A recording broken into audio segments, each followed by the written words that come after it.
अधिक मास यानी कि पुरुषोत्तम मास का अध्याय 5। गरीब ब्राह्मण और पुरुषोत्तम मास का व्रत। प्राचीन समय में एक नगर में एक गरीब ब्राह्मण अपनी पत्नी के साथ रहता था। वह अत्यंत धार्मिक और ईश्वर भक्त था, परंतु उसकी आर्थिक स्थिति बहुत कमजोर थी। कई बार उसके घर में भोजन तक की व्यवस्था नहीं हो पाती थी। एक दिन एक संत उसके घर आए। ब्राह्मण ने अपनी सामर्थ्य के अनुसार उनका सत्कार किया।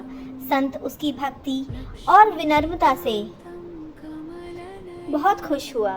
संत ने कहा, हे ब्राह्मण, यदि तुम पुरुषोत्तम मास का व्रत श्रद्धा और नियम पूर्वक करोगे तो भगवान श्री हरि अवश्य तुम्हारी मनोकामना पूरी करेंगे। ब्राह्मण और उसकी पत्नी ने निश्चय किया कि वे पूरे पुरुषोत्तम मास में भगवान विष्णु की पूजा, जप, कथा श्रवण और यथाशक्ति दान करेंगे। अधिक मास प्रारंभ होते ही दोनों प्रतिदिन प्रातः स्नान करते, भगवान विष्णु का ध्यान करते, तुलसी जी की पूजा करते और ओम नमो भगवते वासुदेवाय मंत्र का जाप करते। उनके पास धन नहीं था, फिर भी वे अपने सामर्थ्य के अनुसार जरूरतमंदों को अन्न दान करते थे। पूरे मास उन्होंने श्रद्धा और विश्वास के साथ व्रत का पालन किया। मास समाप्त होने पर भगवान विष्णु उनकी भक्ति से अत्यंत प्रसन्न हुए। धीरे धीरे उनके जीवन के कष्ट दूर होने लगे।